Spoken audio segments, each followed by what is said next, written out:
नमस्कार साथियों, 12 ज्योतिर्लिंग की यात्रा में आज हमारी यात्रा का पड़ाव है महाकालेश्वर ज्योतिर्लिंग उज्जैन, जो 12 ज्योतिर्लिंगों में सबसे शक्तिशाली ज्योतिर्लिंग है, जो भगवान शिव के महाकाल रूप को समर्पित है।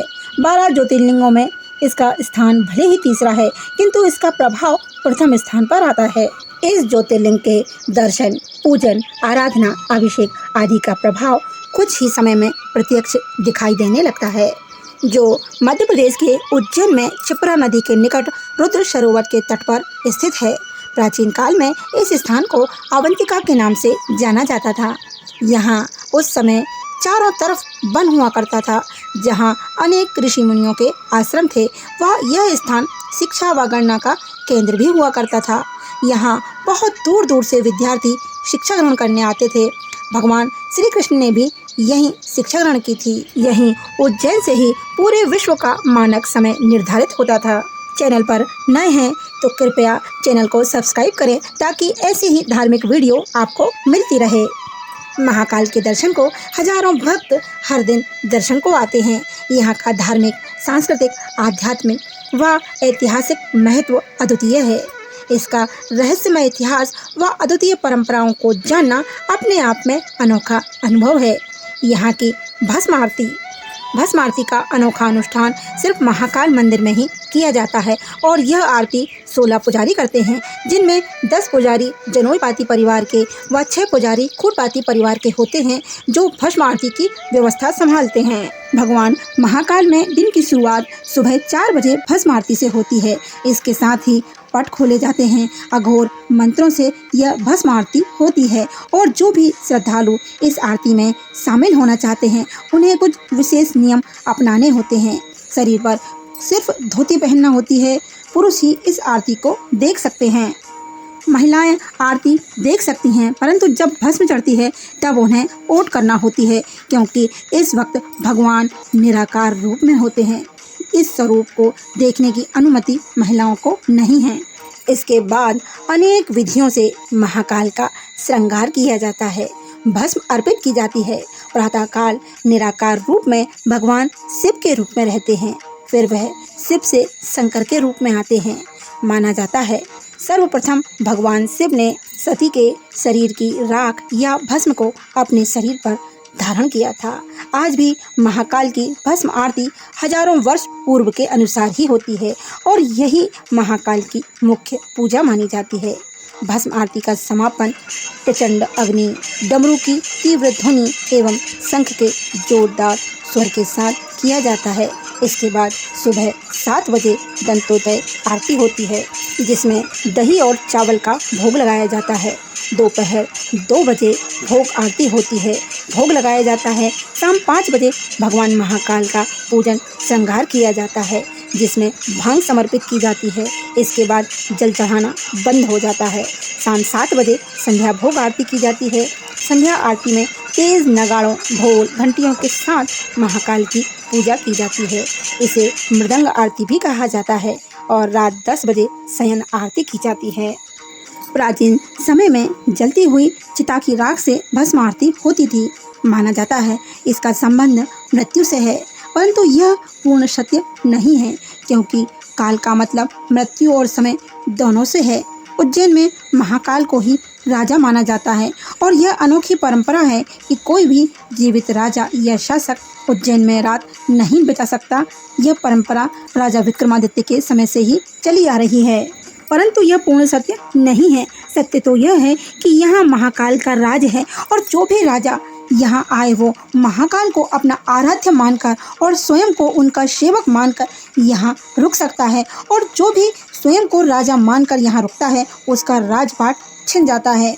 राजा विक्रमादित्य ने भी यहाँ महाकाल को राजा मानकर ही स्वयं को उनका सेवक मानकर उनके राज पर शासन किया था। अकेले बाबा महाकाल ही हैं जो भक्तों को विभिन्न रूपों में दर्शन देते हैं। कभी राजश्री रूप में आभूषण धारण कर, कभी भांग तो कभी पुष्प, कभी चंदन, कभी सूखे मेवे तो कभी फूलों से बाबा का प्रतिदिन नित्य नया श्रृंगार किया जाता है। महाकाल भक्तों को पूरे वर्ष भर अपने विभिन्न स्वरूपों में दर्शन देते हैं, जो प्रतिदिन भस्म आरती से रात शयन आरती तक चलता रहता है।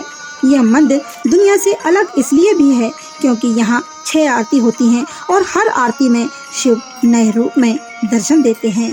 इस मंदिर में ही नागचंद्रेश्वर मंदिर भी है जो सिर्फ नाग पंचमी पर ही खुलता है। मान्यताओं के अनुसार नागराज तक्षक स्वयं इस मंदिर में मौजूद हैं और इस मंदिर की रक्षा करते हैं। मंदिर में घंटियों की मधुर गूंज, शंखों की शंखनाद, धूप बत्ती के सुगंधित आलिंगन भक्तों को मोहित कर देता है। इस मंदिर की एक और खास बात, यह दक्षिण मुखी मंदिर है।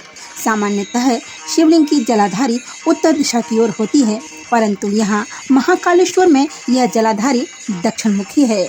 यह मंदिर अपने अनगिनत रहस्यों, परंपराओं और चमत्कारों के कारण भक्तों को अपनी ओर खींचता है। यहाँ की आध्यात्मिक ऊर्जा और धार्मिक माहौल भक्तों को एक अद्वितीय अनुभव प्रदान करते हैं। इस मंदिर में शिव की उपस्थिति महसूस करना एक दिव्य अनुभव है।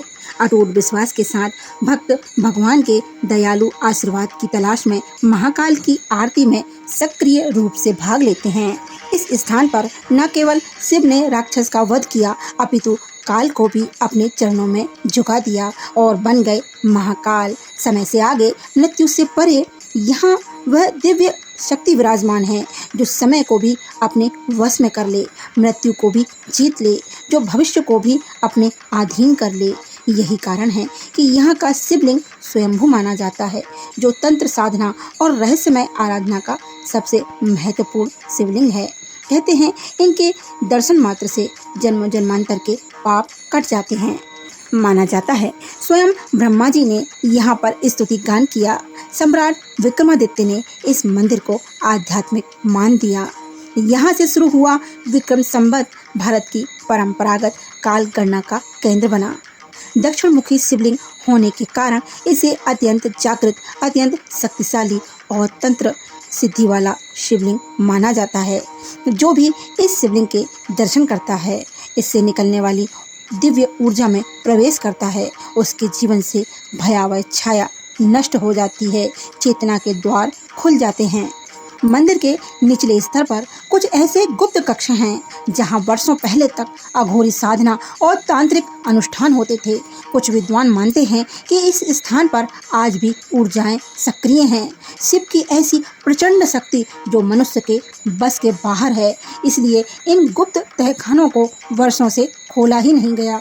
ऐसी मान्यता है कि कई कक्षों में तांत्रिक योगियों की समाधियां हैं जो आज भी शिव के ध्यान में लीन हैं। इस मंदिर की शक्तियों को शब्दों से नहीं बताया जा सकता, यह ऊर्जा सिर्फ अनुभव से महसूस की जा सकती है।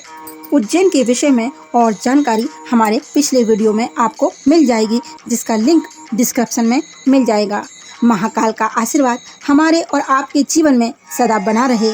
आपको हमारी यह यात्रा अच्छी लगे तो चैनल को ज़रूर सब्सक्राइब करें ताकि ऐसी ही धार्मिक यात्राएं आपको मिलती रहें। तो हंसते रहिए, मुस्कुराते रहिए, स्वस्थ रहिए। फिर मिलते हैं। नमस्कार।